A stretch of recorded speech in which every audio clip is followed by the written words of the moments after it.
We have a representative from the youth actually right in the panel, and good contributions, that there is money, there is capital.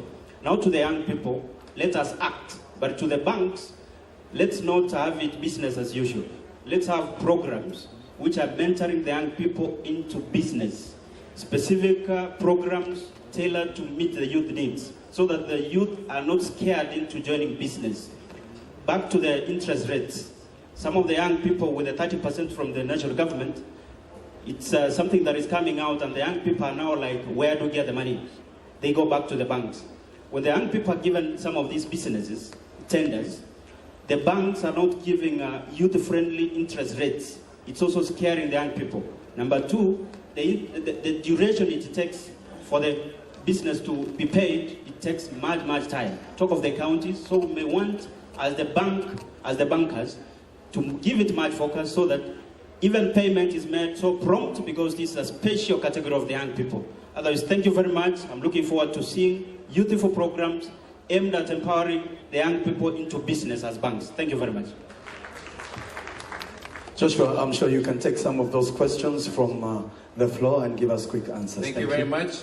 And Dennis, it's a good perspective. I realize that you joined the panel late. I always tell the young people to make sure they keep the time. But let me say two things. And I want to challenge on the issue about the opportunities we see before the panelists respond. Great question on the youth. A lot of our youth today, and just look at the statistics available today, you know, more than 65% of our people across the region are below the age of 35. And they are much more convinced. The people that will drive the businesses for our next generations are the youth of today. The greater businesses of tomorrow will be created by the small enterprises of today. So we have to be very much connected. And there are challenges for themselves and opportunities to plug in. The question raised earlier about the challenges, the CS mentioned earlier about access to market and opportunities. So I'll give you a small story before I ask my panel to respond. I met a young person, and I wouldn't say from which county, a few years ago, and I said, I have a greatest idea that will change this country. Unfortunately, I had not shared this idea with anyone else. He said his idea will be lost. His parents, his friends, a lot of our young people are on social media, they're on Facebook and WhatsApp and Snapchat, but they're not even share this idea with anyone else. They didn't even have a single customer. Use the networks you have to sell your products. That's what Vimal will say. And that's how I will believe in you. And I told him I'm willing, as a person, to invest my own money in this business. I will put in my own private equity if you're willing to sell across. And sometimes as families and as businesses, we don't invest our own private equity into the small startups of these markets. And that funds are available. And I'll ask Nyaoga to speak a little bit about the entrepreneurship summit we had here in Kenya a few months back. So there is a lot of movement for the youth. And let me start on the left side with Nasim to respond, come to Sami, and finally come to Mohammed. Dennis, thank you very much for that question. The answer will also cover what Chairman Mohammed was trying to address about the interest rates and the banks. You know that there is a youth bulge. There's a huge unemployment. And one way to solve this problem is to encourage youth like Dennis and others to go into business. And I agree with you wholeheartedly, Chairman Mohammed, that banks have to underwrite risk. It will not happen otherwise. Banks have to underwrite risk. They cannot give loans at the same rate as they are giving to the large corporations, so on. We have to underwrite this. But I would request CS Cabinet Secretary Adan Mohammed here. Cabinet Secretary, we need the government to work with us. This is not something that the banking sector can do alone. Let me take this example. An excellent initiative that 30% of all the procurement of this country must be allocated to youth, disabled, and women. They come to the banks. They don't have monies. We give them monies. They do something. They supply. It stops there. Cabinet Secretary, We need the government either to jointly underwrite this risk or to make payments promptly. And it is the same thing as the large retailers, large entrepreneurs. We must have this whole business of supporting youth with the government. We need private-public partnership. Joshua, it would not work otherwise. Yeah, thank you very much. I think Nasim has just even touched on that particular one. In order for us for interest rates to go down, government is one of the biggest spenders. And one of the things that the government can always do, please pay in time. Because if payment is made in time by all governments, by the way, that is where, because we are talking about billions of shillings. If you are to do all what is outstanding for maybe the youth or any other business, that money would have been in the bank. And the cost of funding or funds would be so low because the money is already used. Because it's already people who have spent. Imagine a youth who has gone to the bank. He has applied maybe the government with whatever, maybe milk, for example. Then 180 days he has not been paid. It is a cost already in the economy because he's already waiting. How will he fund his business? So those are the risks that the banks now take into, apart from the risk of the economy, the risk of the product that you have sold. And I think it is important for all of us as business people, as entrepreneurs, as government, to ensure that we do this model. There is something called terms of payment. And those terms of payment have been 30 days of payment or 15 days. Let's stick to it, 90 days. And I think that is where the delays are. If you know some people are actually suffering, because we sit in the bank and we see a lot of people suffering. They have supplied to counties and counties haven't paid. What do you do as a bank? You raise your risk levels there, and what happens? Interest rates go high. Now, one of the things that I think that youth needs to be able to do, if you are doing a business, please have full knowledge of that business so that you can be able to explain to your bankers so well. That is one way of getting credit. Some banks have now opened to youth because the youth have done so well and because they have understood their business. Thank you. Thank you, Sami. Sami is very passionate, obviously, about this matter. I appreciate it that we will finalize, but I will ask Nyaoka to answer 2 questions that the governor asked, and then I will ask Abambo to come and maybe summarize for us in terms of the key outcomes of our session. Mohammed. Okay, to the youth, take initiative. Some young man came to my office the other day and they said, do you know company X? I said, yes. Can you give me a note to go and see them? I wrote the note. Then he says to me, can you now take me there? Now, that means that he was not ready to take the initiative. Number 2, in this country, it's a fact that we appear to be taking training either in the colleges or in the university as an end in itself. We are not matching the rate at which we are producing the youth from the universities and colleges with the opportunities out there, unfortunately. But talk of procurement. I mentioned earlier that the banks, of course, take a huge risk, and as central bank, we watch them. We watch them very closely to see how they're collecting their debts. But in procurement, the youth have been given a ratio. But today, are they able to access credit to supply those goods? If we have a product, perhaps between the banks and the Youth Enterprise Fund for LPO financing, that will make it much easier for the youth to access credit. Finally, I got a question from His Excellency Mr. James Ongwae about whether Central Bank will consider setting up shop here. Our statistics confirm that 6% of the money that goes to Central Bank Kisumu comes from here. Now, let me confirm that happily, we are going to set up a center here, a central bank here in Kisii. on one condition, that the governor avails land for that. And I can see it's confirmed there will be land for it. Once it is ready, we'll move in. Thank you very much. Thank you very much. Appreciate it. And I want to hand over to Amambo to summarize, and then I'll appreciate our panel. For this opportunity. As a rapporteur, I want to briefly highlight on the key points that we have captured from this session. One of the key points that has come out is that we need to venture into triple P, that is public-private partnership.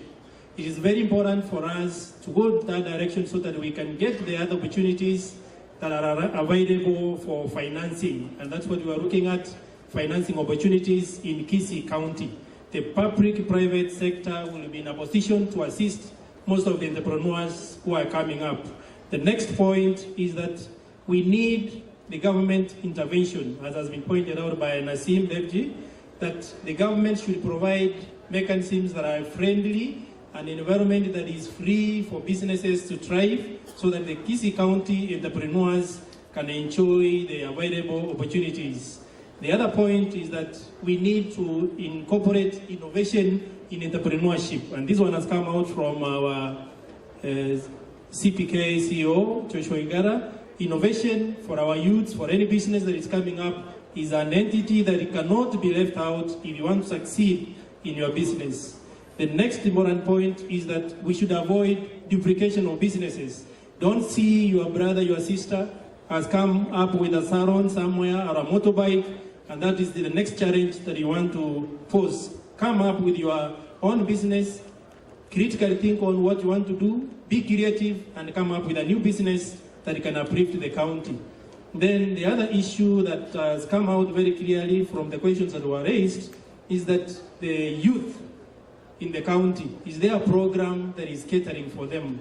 We already know that in the government, we have the 30% set aside in terms of the tenders and all that.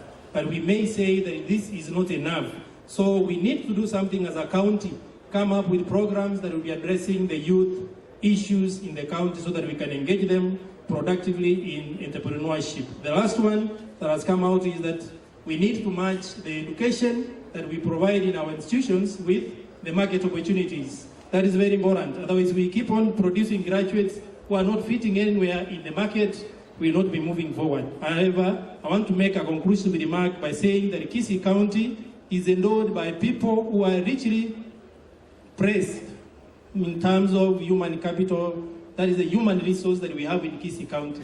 And this is the basic need that we need for us to invest in. All the businesses that are coming to Kisii, be assured that the people of Kisii, in terms of their hospitality, they are 100%. They give you all the support that you need. Thank you for this chance. Thank you. Let me ask you to appreciate the panel that we have, Nasim Devji, Dennis, Sami, and Mohammed. Thank you very much. And I think the panel is now closed. I hand you back to Mongari and also to Laban. Thank you very much. Thank you, Joshua. Ladies and gentlemen, just be notified that these proceedings are being aired live courtesy of Standard Media Group via KTN. So we're live, and this conversation is not just happening here, but it's happening across the country and across the world. Not to forget that Egesa FM is actually on, and this conversation is happening as we speak. We want to thank Nancy Kwamboka and the team from Egesa. Lawrence, thank you very much for keeping this happening on Egesa. And that also, Laban, we remind our people when they want to ask questions, if language is difficult, please ask a question in Kisii. We will still get to hear you. Thank you. Dr. Kirubi is also rightfully mentioning that we also have him rightfully captured on the conversation, of course, looking at social media updates, and of course, Cap to the Fem, of course, covered. Ladies and gentlemen, we have our chief guest for today, Aidan Mohammed, Cabinet Secretary, Industrialization. Pasha, Choma.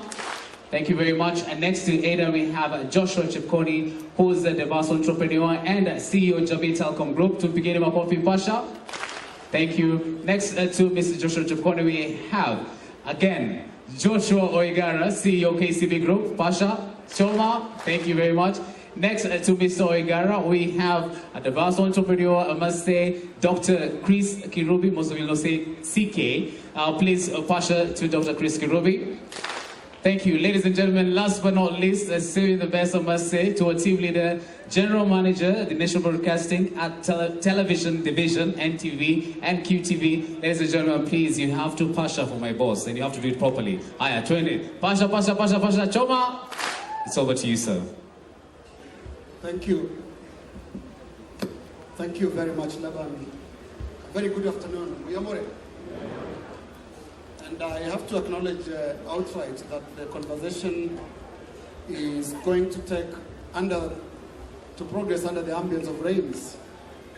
For those of us who are visiting Kisii for the first time, I will have you know that one famous singer here, called Monyoncho, said that this summit today is taking place right below God's bathroom. And my panel has been introduced. We're going to discuss youth, innovation, and entrepreneurship. And this being the very final session of this entrepreneurship conference. And I want to share some statistics with my panelists and request you to respond to what you just feel about those statistics. And I'll start from my extreme right, coming this way. These are the statistics. A survey carried out very recently in January, a Kenya Youth Survey report of January 2016, said that a majority of the youth, in fact, 48%, prefer to go to business. Only 26 want to pursue careers like engineers, lawyers, and other careers. And finally, only 11%, and be mindful we are seated in Kisii, only 11% are interested in agriculture. Vimal. Thank you. Thank you, Linus. I think this is a fact, because we are actually educating all our children on the digital age today. It's a digital age today. They're using mobile phones, they've got internet, they've got Google, and they've got access to a lot more internet bandwidth. And I think a lot of people don't like agriculture. So the narrative we need to change is to say, it's not agriculture anymore, it's agribusiness. The minute it's a business, even if I'm farming, I'm actually doing my horticulture, floriculture, tea, whatever it is, it's a business. There's a customer at the end. There's this finance in the middle that's supporting it, and there's a seed supply, and it's also scientific. The minute we make it agribusiness, you'll probably find those statistics faulty. Because everybody wants to go into business, agribusiness becomes the same thing. So agriculture or agribusiness is together. Now the minute you segregate and say agriculture, nobody wants to be called a poor farmer. Nobody wants to say, I'm going to go and till the land. That's going to go away. And that's it. Now there's a huge change in Kenya. It's happening already. Precision farming, scientific farming is happening. Why can't individuals do it? I think it's possible. Thank you. Carol. Thank you. I really agree with you, Linus, because we ran a program, Kenya Youth Empowerment Program, and we realized out of the youth that took part in the 5-year program, and we did this with government, was that most of them were moved to entrepreneurship after the internship and training, and some stayed in the employment they were in. So it just tells you the statistics, confirms the statistics in the sense that a lot of the young people are interested in moving into entrepreneurship. But secondly, with a big push of innovation and entrepreneurship becoming the buzzword in Kenya, and seeing that Kenya ended up hosting the Global Entrepreneurship Summit, which this is an overflow of that. We're moving this to the counties now after the Global Entrepreneurship Summit. And part of that reason, when they were looking at hosting it in Kenya, was that Kenya was being looked at as the next frontier on entrepreneurship globally. And so the statistic that you've read confirms what was already happening in Kenya, that young people are looking at that because jobs are being scarce. but also when they think about the professional careers, engineering, medical, there's not been a lot of innovation around those areas in our country, but a lot more is happening on the business side.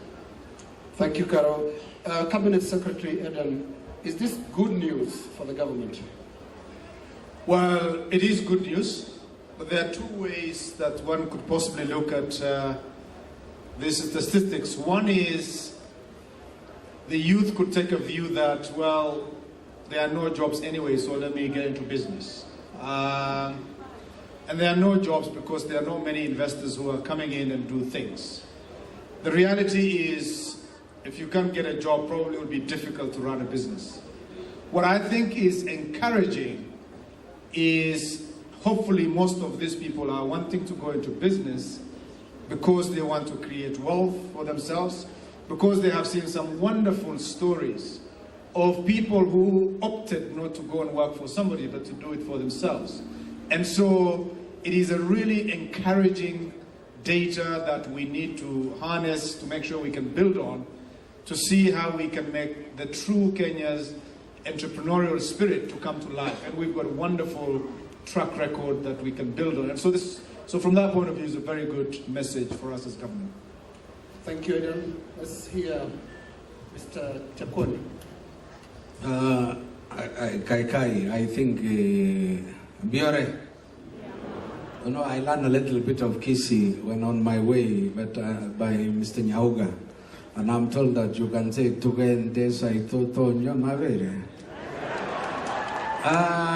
to answer you liners, I'm an entrepreneur. So the statistics are good for me. And not only that, it is good because today, globally, we are in what we call the fourth industrial revolution. And what we mean by fourth industrial revolution is that we are in a digital age, digital economy. There are challenges that factory workers have been replaced by robots. Robots are becoming cost effective, and in countries like including China, United States, we're seeing in the factory floors, robots are taking over. So clearly there is an indication that between 5 million to 10 million people on the middle level of employment will lose jobs. So the question of the statistics, I would say 48 plus 11 is 60%. Then we need to ask ourselves and say as a country, what do we do so that we could accelerate maturity of all those intentions of 60% of our youth wanting to go into business, including agro-business or agriculture, because you rebrand it. It's a question of rebranding to become agro-business so that people can understand it as business. And I can tell you, there's a lot of development in the region where I'm coming from. Eldoret was the issue. You'll find the young generation, very educated guys, are now going into high-tech farming, dairy farming and so forth. So the issue is that we need to put mechanisms in the country, including policies, because one of the biggest challenges for any entrepreneur to succeed is accessing funding. And possibly in the United States, there are multiple options. It is not only the bank. Let us look at how we can develop angel investors, private equity firm to come in at a different level. And mentorship is going to be a very critical component if we really want to transform this 48% to be able to be successful business. Thank you. Joshua, I would like you to comment on the possibility that these aspirations are not necessarily voluntary, because the unemployment rate now among the youth stands at 55%. So when they tell you they want to go to business, sometimes it could be because they have no choice. I mean, Linus, I will agree to two extents. Obviously, let me give a perspective on a global basis. If this survey was being done across the world, in Europe or Asia, a number of young people today are more ready to try something new. But I look at the Kenyan study and I found two reasons. You know, having an idea to start a business doesn't mean you will run a successful business. This is a reality I find, and you know, CK will answer some of this issue for what we see every day in a business. Part of the encouragement for young people to be in business, I say without a contradiction, it looks easy to get money quickly. It looks easy that I can start my business today and tomorrow I've got my million, my 100 million. It looks quite easy, and especially in Africa, this is a nice, quick way of getting some swag. But business for me, and I've spoken to a lot of businesses across the world, is about the belief in the opportunity, marketing and connecting the market, being able to have people to work for you. And those are the areas I think that for those ones who are ready, a fantastic opportunity upholds for themselves.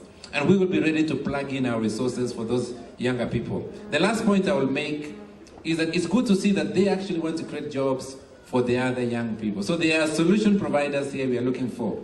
So if you see the youth businesses, it's always not one person business. There are always 3 or 4 or 5 trying to put their business together. A salon here, they're selling oranges here, they're importing clothes here, they're doing some local artifacts, they're doing music, they're doing some home care. That for me is an opportunity to plug in. And I am clear that they also create new job opportunities for younger people in this generation. So I like the news and the buzz of this kind of research. Thank you, Joshua. Now coming to Mr. Dr. Chris Kirubi. All the panelists seem to be very happy with the news. I certainly believe you are happy with it as well. But the youth seated here are looking at you and obviously wondering, what is the entry point like? How do you get started? And obviously they look at you and they know there was a time, Chris, you were a youth.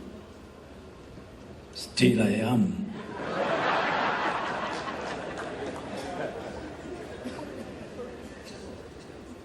Can I see the youth? Are we talking to the youth? Are the youth here? Can they stand up? I like to know that I'm talking to the right people. Muko wapi? Siwaoni. Wachache hivyo. Tafadhali wasimame wote. Nataka kuona youth. Hawajasimama? Usijibu wewe. Asanteni, nawasalimia youth. Tafadhali nawasalimia. Muko? Nimekuja kuwasalimia nyinyi. Okay? Muketi tu sasa, asanteni. Sijui ni wangapi wenu basi munanifuata kwa Ask Kirubi. How many of you are following me on social media, Ask Kirubi? Right now, I have nearly 2 million people watching this program because I'm here.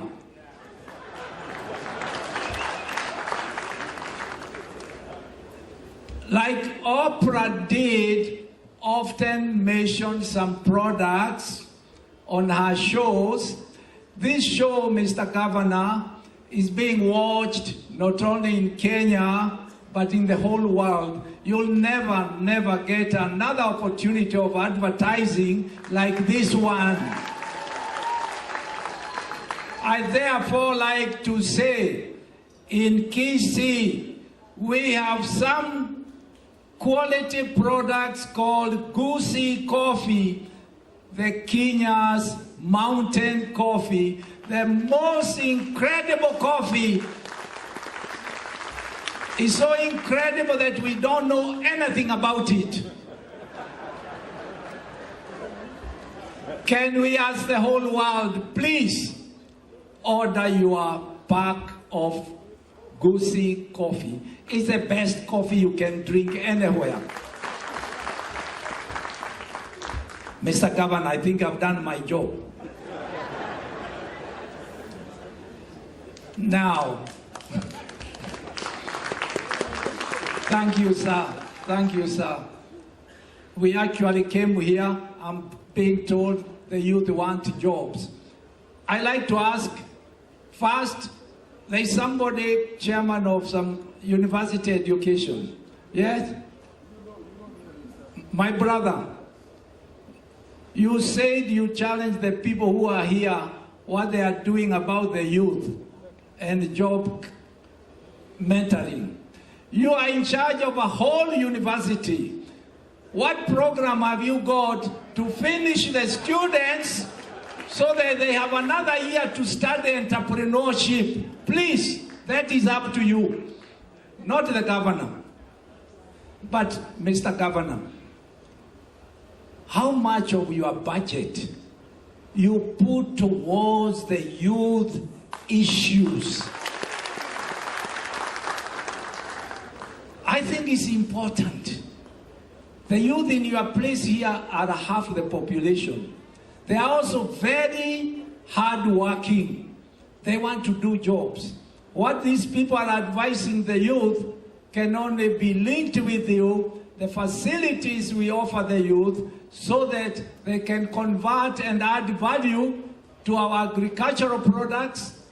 They can also do this motorbike thing which my brother Karua has brought them. But I ask him, Mr. Karua, you bring this motorbike to the youth. What training have you given them to stop dying because of this problem? I stop there first.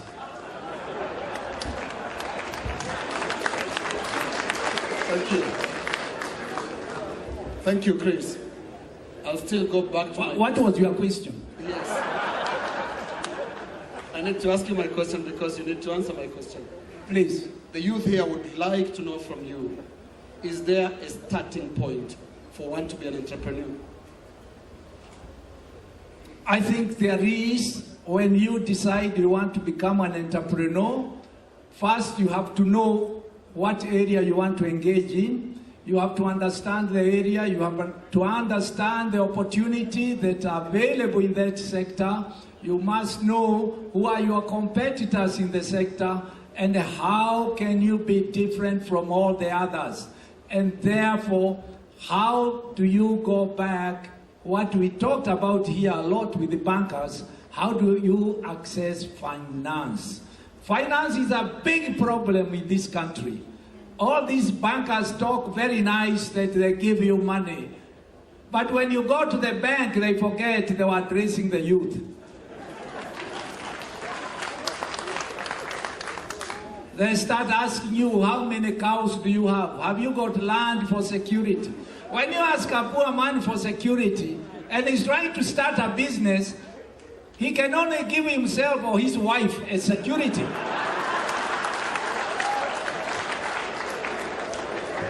Joshua, you are the banker in the panel. I will have to allow you to respond to that. I think, CK, thank you for that question. And let me just reflect on what, and you know, it's good to be practical, I like because it's very direct.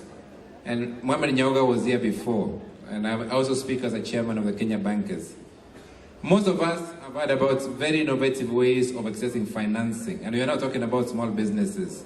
We have small loans which are delivered on mobile platforms. I'm not sure how many of you, most of you, we started with M-Shwari before, KCB M-Pesa later. So far, $700 million disbursed in 2.5 years. There is no security as for those businesses. When I look at the statistics of the 8 million customers today in that platform, see, Chris, a small startup comes to me and says, I need $1 million today. They have not handled 10,000. They have not handled 100,000. And this is the vision and the dreams. So we've seen among this business of 70 billion, more than 60% are small businesses. So there is avenues. There is, and this team here is very digital connected today. And I get excited to see a Mama Mboga walks in and said, I want my 10,000, I get my phone, we do some kind of a short code, get your credit delivered. This is being done the only country in the world today, is in our country. Of course, then you've progressed from there with the information you have to build credit. And I think for me, this is the journey. You start somewhere. And Chris, so as banks, we haven't done yet. I was speaking to the CS, and they can answer this, around building the platform of small and medium enterprises to a small business finance program. What we see in China, what we see in USA, what we see in Canada, what you see in South Africa today. So that we can provide cross guarantees for small businesses because they have no security. That for me is the commitment we want to do. And I give my own example as KCB. We set up a 1 billion shillings fund last July for small startups without security. 1 billion shillings. Thank you. Thank you. Let's hear from your namesake, Joshua. Just your comment on what Chris is very concerned about, which is lack of funding to the youth. They can't access those loans very easily. I agree with Chris, but on the other side also is that one big component is upskilling this youth to understand how to run apprenticeship on business. I think that is where we fail, because everybody wants to go to business because it's quick money. But the main thing is this, is that we have also to sort of reform our financial sector, whether either through regulation, because here is a man in charge of entrepreneurship. How we need to look at the structure, because finance, the bank is one of the opportunities of you seeking funds. There is family, there is friends, there are chamas. If all this is organized correctly, and particularly the development of what we call venture capitalists and PEs and so forth, I think we'll be able to scale the business to the next level. What we need to encourage, you need to be mentored by the likes of Kirubi. So we want to see also the people who have made money in a philanthropy/business to start investing in small startups. There you can have different categories where you say that I cap it at 10,000. You bring me a business model, 10,000. Immediately when the business picks up, sell to another second level tier. The other guys buy, or the banks. At the third level, you'll be able to have raised capital enough to be able to scale the business. The biggest problems we have in Africa, and particularly in Kenya, our business are small business, small scale. It's not big. You know, sometimes we talk big because my brother is here, but how many employees does he have? There are companies over there who are employing 100,000 people and below. So we need to look also outward and think clearly and say, we've got to re-engineer what we need to do. So even government, in South Africa, when there was a travel manual, the finance minister, it was a bit very innovative. He came up and said, to be able to build up small businesses, government was able to exempt up to 50 million rand on taxes and encourage on condition that you employ 30 people. Because at the end of it is that you also government requires taxes. So if you are employing 50 people, government will get back its money from pay as you earn, the services that you provide. But at the same time, you encourage the guy not to be able to pay taxes, because tax is a big component. In our business, in every 100 shillings, if you combine all the taxes, in every 100 shillings we make 44 shillings goes to government. Because 30%, it is 44 shillings belong to government. If that money could remain in the government, even for the business, for the next 5 years as it builds up, then I might not be able to be begging the bank so much. So I think I've touched the point. Thank you. And indeed, what you've also done is to challenge the government. And the government is actually seated next to you. And I'll go to CS Eden. Has government done enough to improve the environment on the issues that are shared, right, by several panelists here, including Joshua and Chris, on the access to funding by the youth? I did talk earlier on when I made my speech that one of the key things that small businesses have raised as an issue is access and cost of financing. That issue is one that will not disappear overnight. It's one that I have had an opportunity to be part of, either the solution or the problem in my previous life. But what is really encouraging is that if we continue to continue to dig deeper, to find solutions, we will get there. That is the most important thing for me, in that we start communicating what are the needs, where are the gaps, and how can we bridge some of these gaps. The government has, in its own way, tried to address this, not necessarily through giving money. And I know we have made some capital available through Uwezo Fund, Youth Fund, Women Fund, but it's never enough. And who do you give and who don't you give? So what the government has then done is to try and deal with one end of the problem, which is to give access to the market for products that the youth, the women, and the disabled people are able to produce. And the potential size of that market, I did mention, was something close to 200 billion Kenyan shillings. So what I think we need to do, and as I mentioned, we've started engaging with the financial services sector in Kenya to say, how do we, now that this youth is able to access so much from the government and they will be paid, be funded, and not exorbitantly, but in a manner that we can link that with the payment system the government does. I do know, and I know Nasim mentioned the issue of payments. And I did acknowledge upfront that, yes, maybe it's not working as smoothly as we would like to, this issue of procurement by youth, women, and disabled. But we've made the start. We need to continue to refine and be able to get to that particular stage when we should all be able to be clear. So the journey has started. We're confident that we will win. But I just want to mention one other aspect. Let's not only look at the commercial banks. People who have great ideas would always find solutions. There are a lot of private capital outside of the commercial banks that don't charge any interest.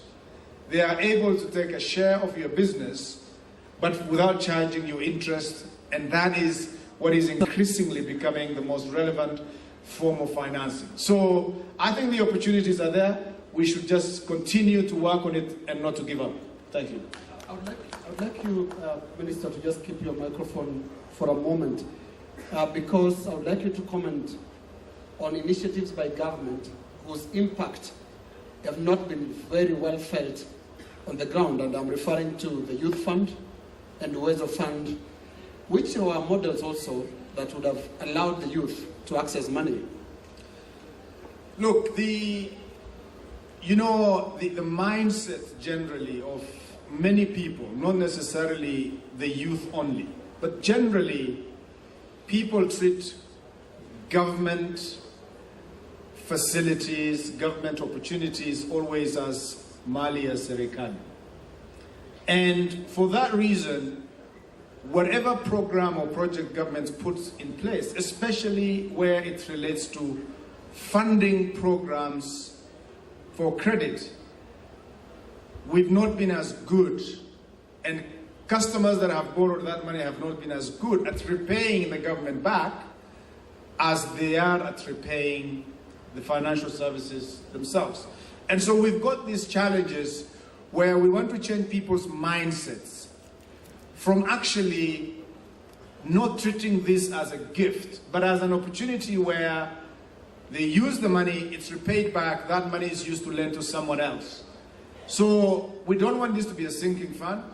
We're trying to find ways of actually deploying some of that funds directly, rather than giving it directly to the youth, probably link it through financial institutions who can administer this much more professionally, but at an acceptable level of interest rates that will not actually bring most of these businesses down. So, look, these models continue to be reevaluated on a number of occasions, and what works best for every country would be different, and we just want to adapt our own model that's fit for purpose. Thank you, CS. Let's hear from Carol and then Vimal. Okay, I'll just pick up from where the CS mentioned about other opportunities, because sometimes we are so focused on the banks and also just money coming from the commercial sector. And what the CS was talking about, other opportunities, and I'll give two examples. One is what we have with the innovation centers, the iHubs and the NILABs. If the youth, the innovators who focus on those centers, this is where you meet angel investors and other investors who can invest in your businesses, and so that you're not left looking at the banks as your only option to get money to scale up your innovation. And what we are hoping is that right now we have the NILAB and the iHubs in Nairobi, is that NILAB is already very committed to move to the counties, and they're really willing to work with the county governors, and I would challenge the governor of Kisii to look up to them, because this could be the first place they come and set up an innovation center. And so a lot of the young people can start benefiting instead of just looking, and by the time they go to KCB and other banks, they're scaling up to a bigger level. The other one that we're doing at KEPSA, and this began because after the GES, we said, what can we do? So two things that came out of that. One, we set up an association of innovators Kenya Innovation Association, and this is just to bring these innovators, especially the ones who participated at GS at that level, but hopefully we can take it now to the counties, that they are together, working together, getting mentored, getting networked to where these opportunities of financing are, so that they don't always assume that if I do not know anyone in the bank, if I cannot reach the banks, or if I cannot, or where do I find a Vimal or a Chris Kirubi or a Joshua to invest in my area. So that is an association that we hope can go around the country. But the third one on that is what we are calling the Kenya Rising Star Program. And this is basically an SME maturity program. And we're borrowing very heavily from other countries. And we're starting with 500 SMEs around the country, and we'll start working with the governors who are ready to move with this. I know Kisii is very ready, and Nairobi, and we'll start there. And this is, you pick 500 who are startups. And so there's a whole program of how you move to bronze, to gold, to platinum. And in each level, you're linked up by the businesses that are in the next level. So either they mentor, you network, they invest in you until you become a multinational. So those are some of the things that we are hoping can start sorting out this whole problem, even as you look at other solutions of financing. Linus, what's your question? I'll remind you the question. The question on access to funding by the youth. And it was started by Chris here, who was very concerned that the youth don't really have access to money that can allow them to enter into business. I think first and foremost, we've got to change the narrative here. If you look at a banker is now responsible, with due respect to Joshua, he's responsible to his shareholders. If he tells his shareholders, I'm going to give people free money, and it's going to be very, very cheap, and we're going to run a very low interest rate, the shareholders, it could be a meeting like this, the shareholders are going to say, no way. So when he goes back to his shareholders, they're going to say, I want the maximum returns for my money. So when you look at this whole thing about youth funding or enterprise or startups, entrepreneurship funding, I think we've got to stop relying on banks, because banks have a clear duty to their shareholders. We've got to look at a complete new model. And I think Joshua CK talked about it in terms of saying we need angel investing, round one, round two. I think this is where angel investing is what they do in Silicon Valley. Okay? They have about 100 people who are funded in whichever way, and they have a process, or they have a model of what to do. Then they're trained in terms of what is the market, where is the supply chain, what is their costing, is there a need there? So the basis of the business is proven. It's not just an idea. A lot of us will come and say, I have an idea, I want to go to Uwezo Fund, give me money, and then they'll know, Malia Sarkali, I don't have to pay. Just like the CS said, I don't have to pay it back again. Now that mentality we must remove. The other thing I'm against is that everybody must get access to government procurement irrespective. I think that's going to lead to more corruption. Because people will start gunning and saying, I should get more money at the side. Let's make it competitive. If it's competitive, you can get angel investing, which means money at no interest cost. It means venture capital. Now, for that, every entrepreneur or a startup has to say clearly, I will now give a part of my equity. Because if you don't give a part of your equity and say, I want to be 100% shareholder, then that equity funding at zero cost is not going to come in. It is called risk capital. And that risk capital is putting it there and saying, fine, they may fail. What the experience in Silicon Valley is, out of 100, 95 fail. 5 succeed. But those that succeed, the 5 that succeed, are really paying back for the entire cost of the 100. We don't have that model in Kenya, number one. Number two, sorry to say this, but government does not even have any incentives for such a scheme in Kenya. We need to start that up. We need to put that up and say, fine. How many of you here would say, I have capital? I have some capital, I put it into a bank and I'm earning interest on treasury bills or something. And yes, you've put it there. But frankly, could that be put better use in terms of a venture capital fund? Could that be put into angel investing? And I can tell you the returns, Joshua, you can correct me. If somebody put $5,000 in a Silicon Valley startup, they ended up with $2 million after 3 or 5 years or 10 years. That startup really worked. Now, the same thing can happen here. Exponential returns for everyone. But we just need to change this paradigm of saying we are trying to look for the banks to work out a better method. the banks are not going to work because they are clearly answerable to shareholders. And as a shareholder, you will say, I want maximum return. So I think we need a new policy. Startup Kenya is probably a new policy where we give incentives. We also need to give incentives for startups. Do we have tax breaks for startups? We don't yet. We need to bring those in. Thanks. Thank you, Vimaru. I'll be presenting some more statistics for your comments just now, but before I do that, I'd like to let the audience know this is a very interactive session. Prepare your questions, very short questions, one question. You can either direct it to the entire panel or to a specific panelist. So get your questions ready. But before that, let's go back to my panel again. And I want to refer you to the statistics of the Kenya Youth Survey report of January 2016. And integrity was a big issue because it says, and let's listen to this, 50% of the youth surveyed said it does not matter how one gets money as long as you don't end up in jail. 50%. They're okay with getting money whichever way as long as you don't end up in jail. 47% admired the hook or crook approach to business. 47%.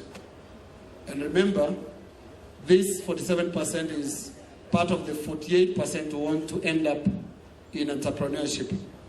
I would like to hear from you as business leaders, a clear divide between business, clean business, and what is being advocated by 47% who say they are comfortable with hook or crook.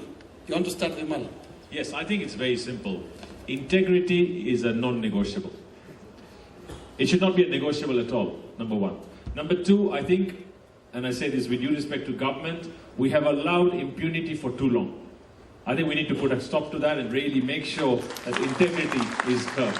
I mean, in terms of not having integrity is curbed.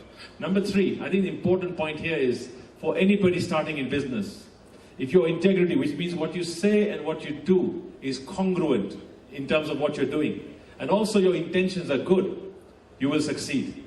You may have a slower, rise to the top. It's not going to be that instant millionaire type of thing where you grab money from someone. But really, the pleasure of that is far bigger.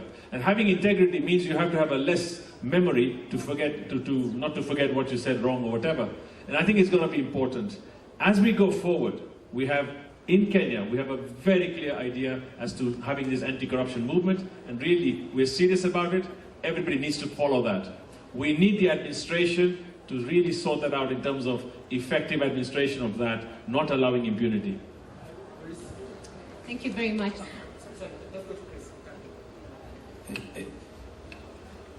Carol? I think she's a lady. Please. Okay, I'll go ahead. Mine is very short.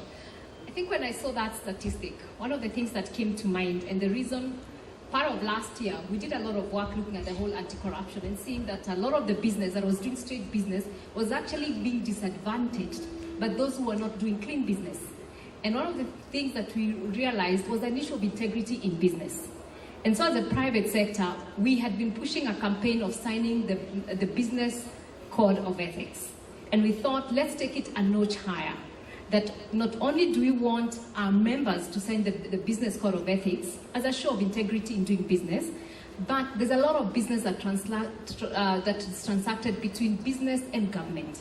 And so if we do not have that also instituted in government, then we will not be dealing with the whole issue.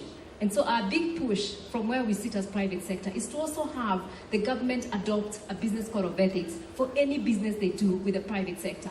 That will start changing the mindset of even the young people, that they will realize, if I don't have integrity in doing business, then I cannot do business with business to business, neither business to government. And so that whole, we start dealing with the issue of impunity.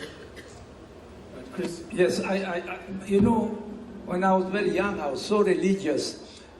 And I still remember one story where a guy who was not religious was put outside and he was being stoned by the Pharisees who thought they were very clean.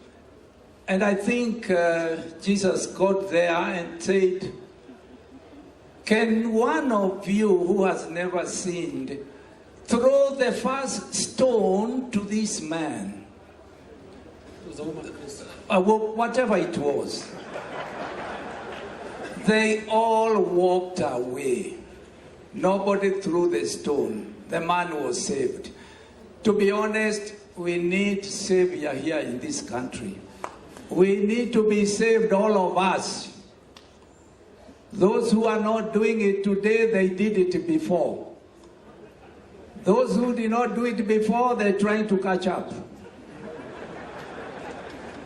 So why don't we say, the youth are saying they don't care how they achieve their money because they saw their parents get rich by using some unorthodox means. So this country needs a savior, not disciples who say, we are clean, you are dirty. There is nobody who is dirty, there is nobody who is clean. We need God to save all of us in this country. And the Pope came here. I think we need to follow that whole story. Let me tell you, this gentleman sitting here in the middle, the cabinet secretary, his bank made me who I am today. I didn't have security. But they trusted me. They gave me money. I bought a huge house, international house. That opened many doors for me. I do many other things. And today I employ few thousand Kenyans. Let me tell you, some of these young people sitting here, Mr. Governor, they can be the biggest business people in this country. We need to see how we can support those who have quality ideas. And we in business need to come with you and support them. Thank you. Thank you. Let's go to Joshua. Joshua's actually. And just a reminder, the statistics are very worrying. 50% say they're okay, hook or crook. So first I would like to correct Chris, definitely, in my view. The view that all Kenyans have been doing unethical business isn't correct. This is a 48% score. There are a lot of genuine businesses, and I would say just 3 serious points. That the fact that we believe we can run an ethical business and be successful is imagination. It's imagination. You may succeed for 2, 3 years, or 5 years, or 10 years. Finally, you get jailed. I'll be very specific. Finally, and Kenya is not an exception. You finally will find yourself with the full force of the law. It may be 20 years, it may be your children after. So business, I think, for the future, build on ethics. CS here, I've learned backless for many years globally. And if I remove CS from this equation, we as private sector leaders are the biggest problem for unethical businesses in our country. It starts here. It starts at the panel. So if I remove the cabinet secretary, we are the ones that are showing the young people that can get away. Someone gets a contract or steals some money, he's on the front page of the newspaper, I made my 1 billion, I'm a rich man. I don't think that is how you define being rich. For the young people at least, I speak as a young person. In December, I was with some young people in Mombasa, and there are 4 of them. They hosted their friends in Mombasa, and they say, Josh, you know what? We're staying in this house, but my father is a thief. So as a parent, I was asking them, does your father know this, how you describe him? They said, yes, he knows. That's why he's not here for the December holiday. Now, if you're going to build your children on that basis, I want to encourage the young startups that if you want to build a genuine business, you will be very successful. You have friends, you have partners. And by the way, Linus, if you don't do a business genuinely, if you are selling foodstuffs, you'll be selling endangered products for humanity. If you are building a car, you will not put the brakes in that car. You will kill your customers. The shortcut is everywhere. It's not just on the solutions for financing. So I like to say that the youth reflects us. And I think Carol and Vimal has spoken very strongly that we as the leadership of the private sector must stand firm to correct ourselves, and the youth will follow. Thank you very much. Linus, I think, and my brother Grace and Karaoke, Caroline, the issue is that integrity in business is very important. In fact, I will equate it to the question of legacy. What sort of legacy do you want to do it in life? Do you want to be a thief? Do you want to be known? Because both ways you'll be famous. You'll be famous, but which one do you want to be famous for? So, one thing that is happening in this country, and it's a big problem, is the question of the role modeling. Because the only thing the role model people see is a political figure, a guy who is elevated by the society. Everywhere he goes, it looks like as if money follows him. But actually, if you look in his pocket, there's no money. And this is where the youth sometimes have aspirations. Because everybody who makes a little money, he wants to be in politics.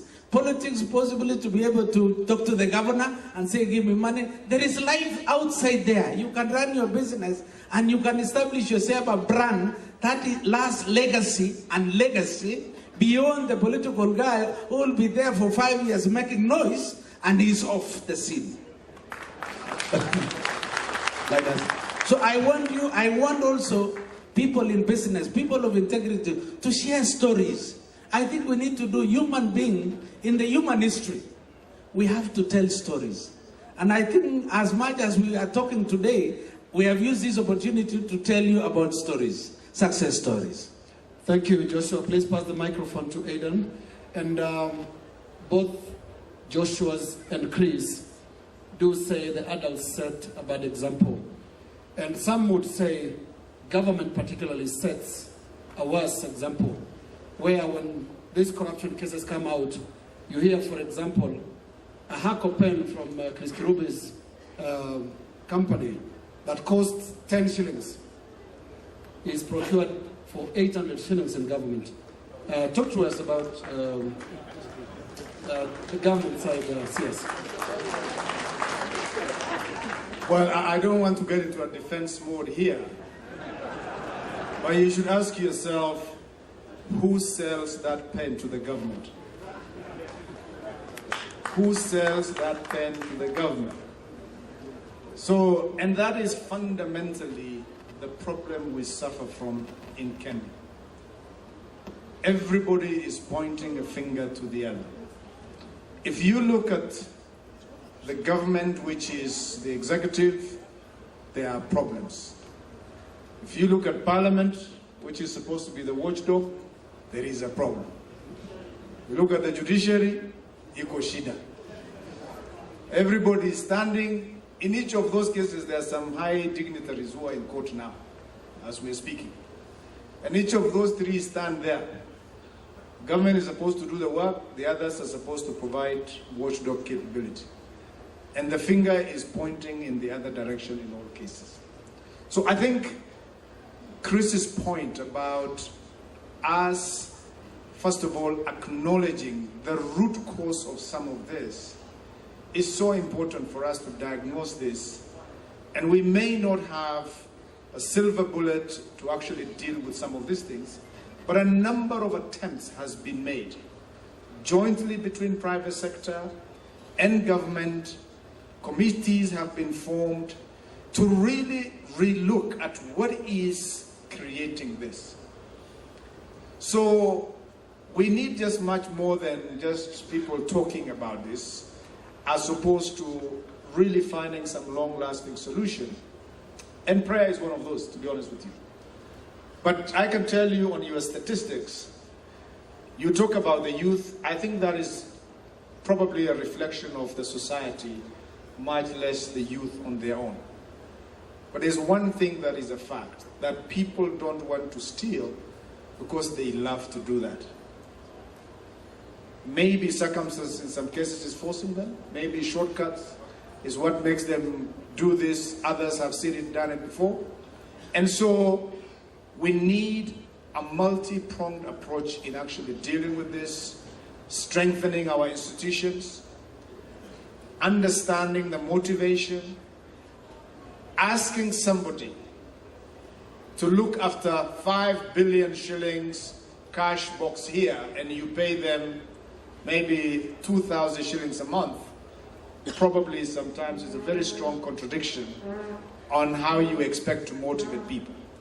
That is why today in the private sector, people are remunerated very well, and that is why a lot of depositors are able to trust with Joshua 400 billion shillings of their money because they feel he's reasonably looked after by the bank and therefore will not be tempted to do this. So I think we can go on and on for this. It is people needing to look in the mirror, but it's a societal issue, whether you are private, public. Look at the number of things that the government is doing in killing this at the port of Mombasa. People are trying to avoid paying taxes, the same taxes that are required to provide security, to do many things. And this is not about government not doing this, but if you lift the cover and you see what is beneath it, it's everybody.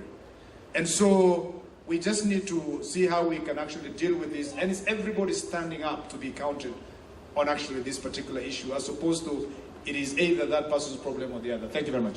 Thank you, CS. Let's now hear from the audience. We are going to take a few direct questions from the audience. Walter is coming your way. I would like to hear from a youth first. We will keep it straight to a question and a brief comment, sir.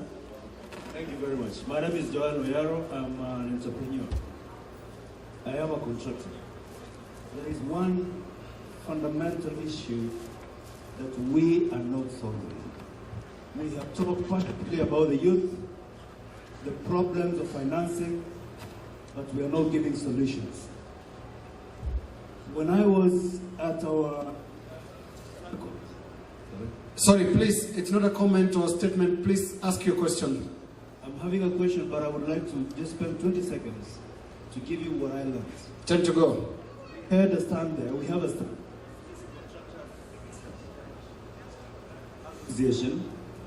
And then saving so many youth, asking to join the contractors, asking to come into business. But the next question they were asking, how can we get money? The same thing you're asking here. Now, I'm asking, if the banks, the CEO, if you can partner with the counties, we are devolved down here, and organize training sessions and come up with programs which can offer the youth finances. If you can do that, I'll be the happiest person because I know the youth will benefit. Thank you very much. Laban, as someone from microphone, please. Mic check 1, 2. My name is Colin. I'm actually directed to KEPSA, especially Come closer here, please. Thank you very much. My name is Collins. My question is directed to KEPSA, especially Vimal and the lady. Are there any sustainable solutions or provisions that KEPSA has actually done to mitigate on some of these issues, especially on corruption in government, apart from a few short-term solutions, like maybe a few CEOs from the private sectors declaring their wealth, for instance? Thank you. Linus, if you allow us, we'll just take one. Absolutely, very good question. Vimal? Yeah, I think there are two things. The first question there, I think we need to explain to them that if anybody has an off-take contract, let's say it's from a county government or it's from a national government, and if you have the contract with you, you can actually get funded from any bank today as an off-taker. So the key issue would be to get that contract and then get it funded. It can get funded. It's not a problem. I think banks today, Joshua, you confirm, it's possible to do that. So solutions are available, provided you talk to your bankers. Anybody credible at the end with a supply, with payments, you will be able to get financing for, even if it's a construction project or supply project or whatever it is. As long as there's somebody who's credible at the end who's going to pay back for it, whether it's government or somebody else. I think talking about KEPSA and the programs, there's a huge anti-corruption drive and it's three-pronged. One is within companies. Within companies, you get your company to sign up, first of all, to say, we are declaring an anti-corruption company. And then get your supply chains, your entire suppliers, your customers, your ecosystem to start complying with it. Now it's a journey. It's not a one-day affair that it gets done instantly tonight and that's it. It's a journey. It's just like your improvement index. So in that manner, we've got a lot of companies who have signed up to the whole. The code has now been adopted and is established. In fact, next Wednesday, we are launching it in Arusha for the whole of East African community with all 5 presidents there. And we're actually launching this so that it's East Africa wide. So what will happen there? The giver and the taker, like somebody said earlier, there's a giver and a taker in corruption. If one side stops, does another side stop also? So that's a key question. And I think that's going to be a movement, and we'd like every one of you, whether it's youth, adults, or whatever, it's not about youth only, whether it's women also, let's make sure we take part in it, and then we stand up and step up and say, I will not pay a bribe. The minute we start doing that, it'll be a movement. It's like a snowball effect. Start small, but aim big and grow big. And what Vimal has said, we actually started a movement called Business Against Corruption. And part of this, that was the first thing, sign the code of ethics. Then get all your supply chains to abide by it. So you're not going to do business with anyone who does not abide by the code. But the other thing that we did, and with the help of Chairman Nyaoga here, is to write a bill, the anti-bribery bill for the private sector. Because we said if we don't start on our end, we cannot be holding government accountable for it. And so we are hoping that can go through Parliament very, very fast. And that's why you see countries like the US or Britain are able to get to their companies no matter where they're operating in the world if they don't abide with the issues of integrity. And that's the same thing that we want to do in Kenya. Sorry, Carol, just maintain the mic for a moment, because if I also got his question right, he was also, in a way, asking the effectiveness of this process where business leaders declare wealth. Does it actually help in fighting corruption? I think that's one of the things that can happen, and as Vimal said, it's a multi-prong. We can't say one thing will resolve everything. So we can get business leaders to declare wealth, but we also need to look at, does that solve the issue? So it's a good thing, and we encourage as many to do it, but we're also saying, what are all the different things we must do to deal with the problem? And we do have Joshua Igara here who's already declared his wealth, and so we'd encourage many others to do the same. So it's just one of the things among the many things that we are doing. Joshua? Please pass the microphone to Joshua. He's already declared his wealth, so... Linus, I wouldn't speak more about that issue of wealth declaration. But let me say, because I think Kenyans completely misunderstood the logic where we are doing it. But let me answer the young man question. I think this is an important for me as a financier to say more again. I always get surprised. Governor knows that I've been to all the counties. I still get the same question. Nearly 300 billion shillings was allocated for the youth. Almost 30% has been used, and all of them have been financed by banks and microfinance institutions. All of them. Nasim spoke earlier, Sami spoke earlier. An LPO from ministry is enough to get you credit from a financial institution. Sometimes it's the lack of information that we've been always find. And I spoke to CS Eden here, and CS Cicely Kariuki, who heads youth. And how do we communicate for the youth to be able to be aware? And I get excited because we are very connected as young people on social media channels. You can ask Kirubi on WhatsApp. You can ask him on whatever you want to ask him on Facebook or on Twitter. But we never ask those questions. We can ask Amushene about Kirubi on social media, but not about how to get access to government procurement opportunities. It's available. And walk to my bank. You know, we have 20,000 young people who have accessed credit in the last 1 year alone on the same program. So we are launching a program next week with the cabinet secretary here, targeting 100,000 youth for the same objective, but across the industry. So follow me up. You get me on social media, on Twitter, and I can be able to connect with you. We're going to take 200 young people today on the same program for Kisii County, and we've agreed with the governor already that we'll put them in the same program. Yeah, but get information. Many times we lose access to information. You know, I can understand why if I got a contract today, I may not know exactly where to get my financing from. That is a very normal question for me. So we'll be communicating. Thank you very much. Chris? I think more than Joshua, I'm the most declared about my wealth. Everybody decided I'm a billionaire. I have never denied it. So I've declared my wealth, right?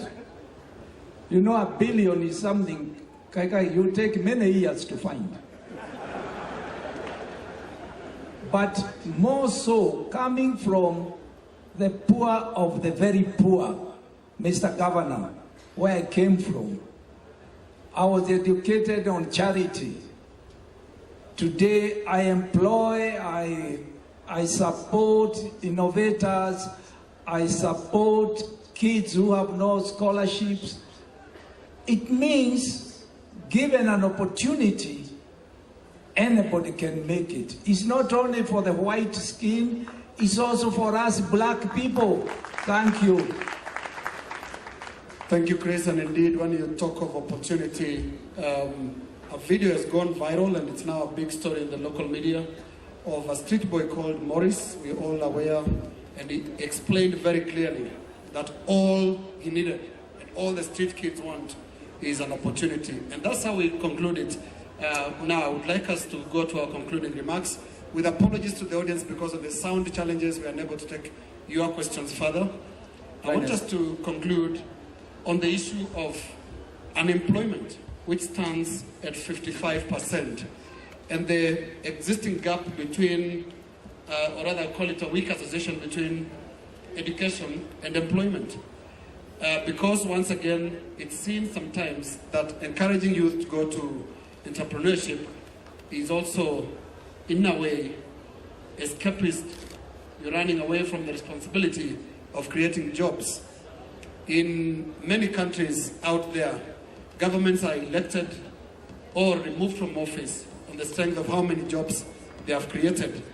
And I want to hear your thoughts on how to tackle this 55% unemployment rate, where the absorption right now to universities is only 30%, meaning every graduate that comes out from our university, 70% are actually jobless.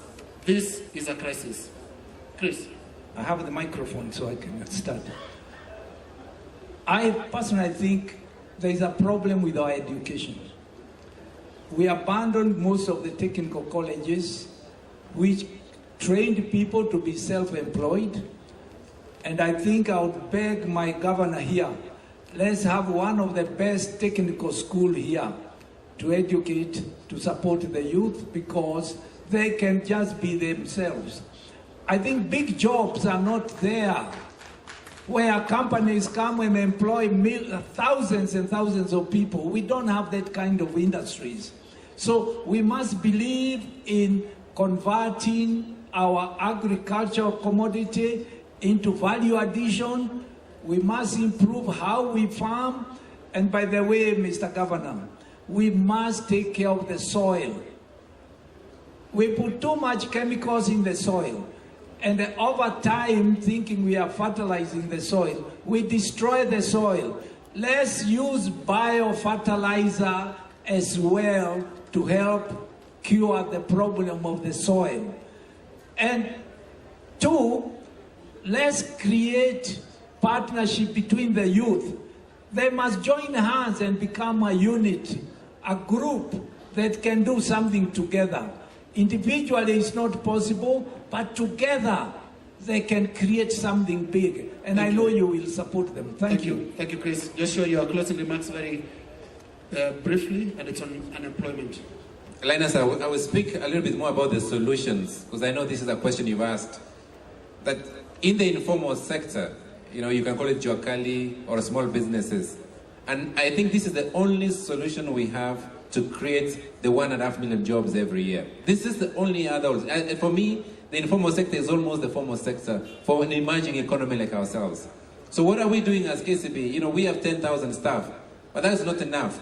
So our program is to be able to bring in the youth together. This is a program I spoke about, earlier, targeting 100,000 youth. They already have some businesses, by the way. They do. Whether they're in agribusinesses, they're in mechanics today, they're doing their own beauty products, they're on engineering, they're on carpentry. I feel sad I have to import the chair all the way from Malaysia when the young people today here with the skills and knowledge. So we upskill. So we set up a funding program of 10 billion shillings for this program, which will be launching up in the next week with Eden, CS Eden. We discussed at length. So private sector must come with solutions to handhold and plug in the young people for the jobs to be created. And that's the only way I can see the youth. Sometimes they don't see a carpenter as a great job.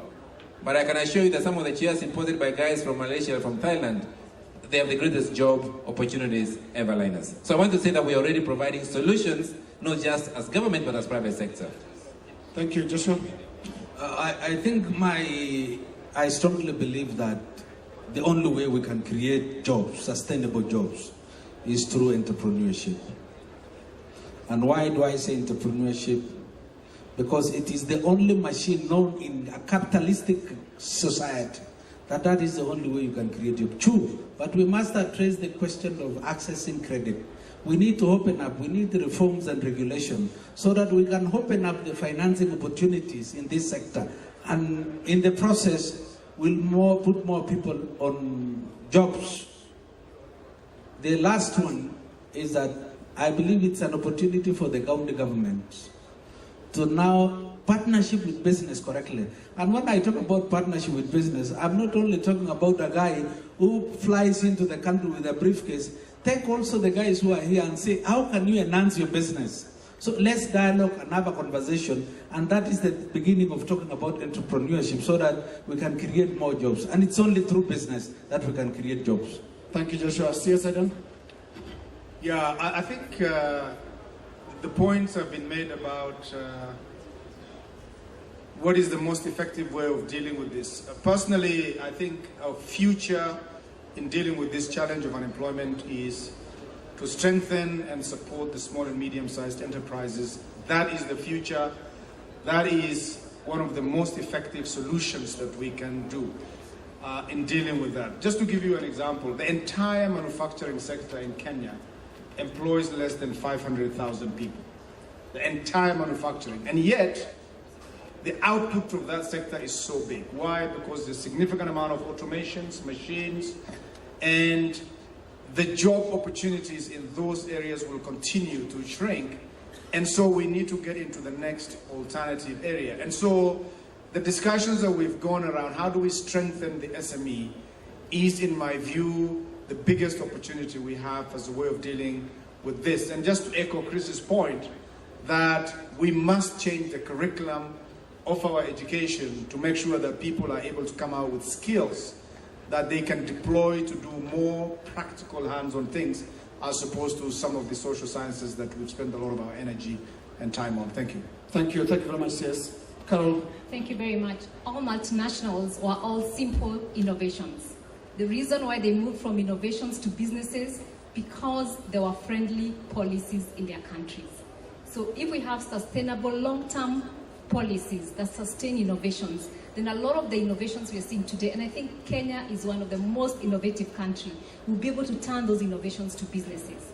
Secondly, echoing what has been said about the education curriculum, we could take the Singapore model. Singapore always reviews its education model every 10 years to ensure that the skills that are coming out of the universities are relevant to the market, not only the market in Singapore, but global market. Whatever is happening around the world, they try to adopt that. So that's something else that we could do. And lastly, is incentivize the private sector, especially on internships. I think we've been pushing for a long time the internship policy. And again, I think the model, the pilot we carried out on the Kenya Youth Empowerment Program, and that how much that changed the lives of young people through just training and internships.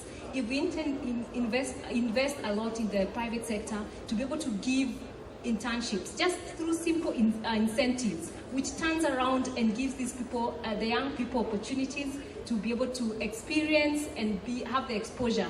They get the jobs. A lot in those companies they intern to, but also the ideas of how they can come out and start their own entrepreneurs. Thank you. Thank you, Carol. Let's hear finally from Vimal. I think there are two things here. If every leader in Kenya, including every cabinet secretary, president, governor, MCA, if everybody had a KPI, a key performance indicator that create X number of jobs per annum, and if that was the only way that they would get funding into their pocket, I can tell you we'd create jobs anytime. That's not right now our discussion. I mean, go and discuss what's happening in Parliament or wherever else. The discussions are not about job creation or growth. It's all about pull him down, PhDs, pull him down, do something about the other guy. We need to change the narrative and say, we've got opportunity. And I can tell you, in Africa today, Kenya is the shining example, the place where people want to invest in. And we've got a brilliant human capital. We operate in 5-6 countries, and I can tell you right now, the human capital in Kenya is second to none. We have it all. We have access to a lot of things. We've got export markets. We've got market access to the whole of COMESA, duty-free, tax-free. We just need to make sure we get our people off the ground and say, fine, start putting them on the platform. Number one. Number two, job creation, like Aidan says, formal job creation may not be that big, but I think entrepreneurial job creation, small, medium, large, the whole works. At the end, agribusiness has potential to really employ a lot more people. Our yield per acre today, our harvesting, our whole seed availability today is not the latest. We need to change that. So yes, I can see that you're doing a lot more production here in Kisii, but you could improve your yield per acre, your productivity overall. Quality, productivity, and then go value chain, go down the value chain, right up to the US in the markets. Your Blue Mountain can go right up to, US. You've got Kenyans in the diaspora who can start marketing. I just think that we need an innovative way of saying we need job creating growth and also at the same time entrepreneurs. So I think it's got to be 3 or 4 pronged approach. It's not going to be a single thing. But everybody who calls himself a leader in whatever field should start saying, I'm going to look after many more jobs. We need to incentivize job creation. We need to probably pay tax incentives or even bonuses to people who create jobs. I think that's the only way we're going to get this aroused. The digital age is here. Let me tell you one thing. The job that has been done in 1990, in 2020 or 2025, it's going to be done completely differently. The electrical, mechanical is becoming mechatronics. Everything is changing. The digital age is going to be here. We cannot discount it. And therefore, the jobs which we need for the future. Even speaking to people today, we do not have enough skills available in Kenya. And yet we say, we have got no jobs. Where people are unemployed. Skills are still not being employed here. We need to upskill ourselves. I think I was talking to the German ambassador. We need a lot of precision machinery skills here in Kenya. Why aren't we bringing those in? Our universities are still giving a curriculum that is 10, 15 years old, and I agree with that. I think we just need to have a paradigm shift, but a sense of urgency to say, time is not on our side. The other thing that people will never talk about is, how do we control population growth? That's a different discussion. Thank you, Vimal. And I want to be fair to CS Aidan, who has also been listening to you. CS, if you could just take the microphone and talk to Vimal's issue around incentives to business, government incentives to business. Well, I think the government is giving a lot of incentives, albeit it's not enterprise specific. I did mention that one of the key roles that the government is playing is to actually make it easy for businesses to operate. It's making it easy for people to employ more people. Whether it's tax incentives, whether it's investing in things that the private sector cannot invest in. Just to give you an example, we have identified some key sectors which are very labor intensive that has one of the most job creating potential. Leather sector. So we're setting up a leather park somewhere in Machakos County, and the government is planning to develop at billions of shillings a centralized effluent treatment plant that today each of the tanners are incurring millions of dollars to do it themselves. So that is just an example. So once we create that park, investors, tanners can just come plug and play, having to avoid a lot of those direct costs. And that is just one minor example of many other things that we're doing to actually make it more competitive for businesses to operate here and actually get them to do more. And we're not forcing private sector to do things that would get them into unprofitable space. But together, through the dialogues that I mentioned, what is hurting the business? What can we do more? Where are the solutions that are lying?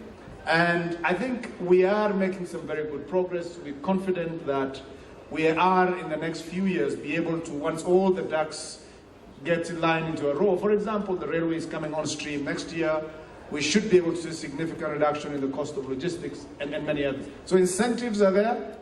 I don't think we are likely to give kind of direct incentives to specific enterprise, but on the whole, the environment is being incentivized to actually do more something that will make them more profitable, and hopefully the government can generate more revenues. Thank you. Sorry, this has just gotten a bit protracted, and I want to speak for whoever young person out there that wants to start a business. And there is one fact. In Rwanda, it takes 24 hours to open a new business. In Kenya, it's not known how long it takes.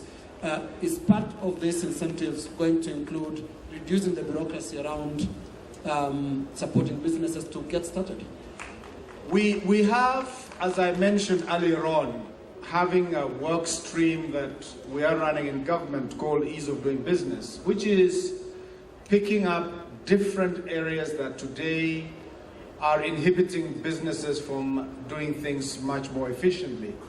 And, you know, sometimes you've got to compare like for like, you know, but the point I just want to make is we've been running on a Companies Act of 1948, which is a Companies Act that drives some of our rules and regulations, and it's taken us since the late 90s, you know, a process to actually get a new Companies Act in place, which is now law.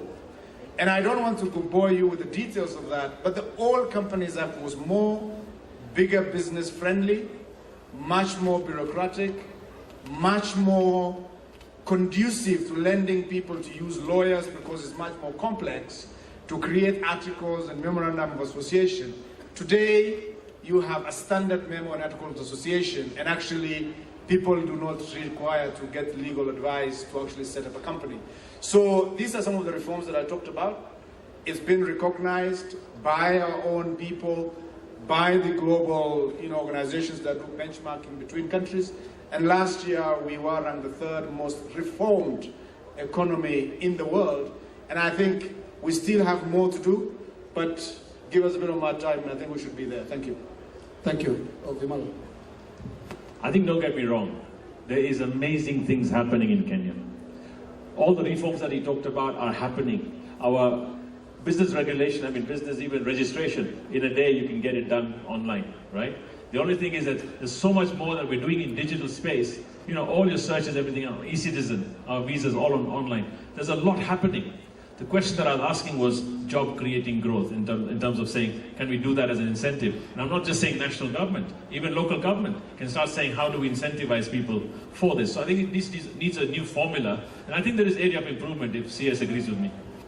There is an area of improvement here. Thank you very much, and I want to leave it at that. That will be our final comment. I want to thank my panel. I think they deserve a very warm round of applause. Thank you to each one of you. I now want to invite our rapporteur, Dr. Walter Bichanga, to quickly go through the session. Thank you so much. You've got my name, so I'll just go straight to the point. Much has been discussed by the panelists here, and one of the things that was mentioned was the issue about innovation financing. They gave out several remarks on innovation financing. The other aspect that was covered is institutions of learning and their involvement in innovation. This was discussed widely, and it's important that institutions of higher learning play a bigger role in innovation. Then the other aspect covered was in business integrity, widely discussed. Unemployment was discussed as well, and finally we had an aspect of business registration. And this is very important for our innovators. But in a nutshell, it's important to note that from the panelists we have received information that could be well interpreted in this manner, that our young innovators should focus at not just going to seek for jobs, but creating jobs for themselves. This should bring in a statement as this. We move our mentality from job seeking to job creating. And with that, we can be able to move forward. To go to the marketplace right now, seeking for jobs, is slightly difficult. And the best way to survive, we as young innovators, if you have an idea, you approach an organization, you can even solve the issue of financing. And with that, I'll sum it up by saying innovation is the way of life. Thank you. Thank you very much, Dr. Walter Okibo Bichanga. Over now to our Masters of Ceremony, Walter and Laban Cliff. Thank you very much. Thank you very much. A round of applause, please, to our panelists. I must say, an engaging discussion that we've had there. Of course, those of us who are following online and also on television. Thank you all very much. At this point, Walter, if you may allow, we are going to appreciate and we'll ask our guests that you kindly maintain your seats. I know it's a pretty